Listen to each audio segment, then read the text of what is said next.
C'est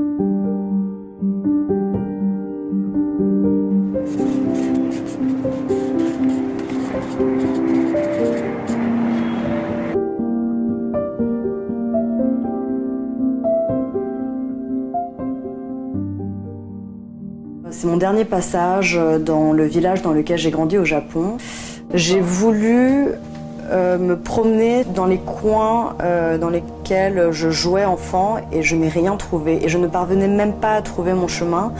Et c'était comme un cul-de-sac infini, c'est-à-dire que je me retrouvais à des carrefours entourés de maisons et je n'avais aucun point de repère.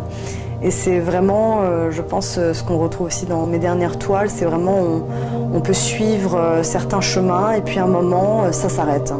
Et ça s'arrête sur un bout de nature, un bout de toile, mais c'est un espace comprimé, petit, c'est un détail.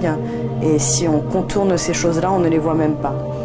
C'est assez surprenant de se perdre dans un endroit que l'on pensait connaître. Et c'est vraiment ça finalement ce que je voulais faire avec l'esprit collage, c'est qu'on pense reconnaître un collage, mais en réalité quand on s'en approche, il ne s'agit pas de ça. La réalité de tout ça, c'est que oui, ça évolue, mais finalement, où passent les souvenirs? Reste-t-il en dessous? Où se situe la nostalgie? Je pense que je suis quelqu'un de très nostalgique, mais en même temps, justement, le fait d'avoir utilisé le plastique comme ça, c'était aussi vouloir peut-être faire la paix avec ce que j'avais vu.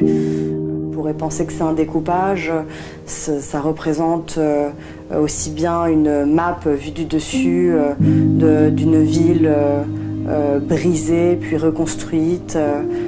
Je me suis aussi inspirée de mes collages enfants et il y a quelque part ce mélange de naïveté et en même temps totalement aujourd'hui contrôlé. C'est vraiment un parti pris de vouloir laisser des bouts de toile pour montrer la base en fait. C'est comme un peu cette maison qui est restée figée dans le temps et tout autour les choses évoluent, enfin se détruisent et se reconstruisent et pourtant cette chose est toujours là et ne bouge pas.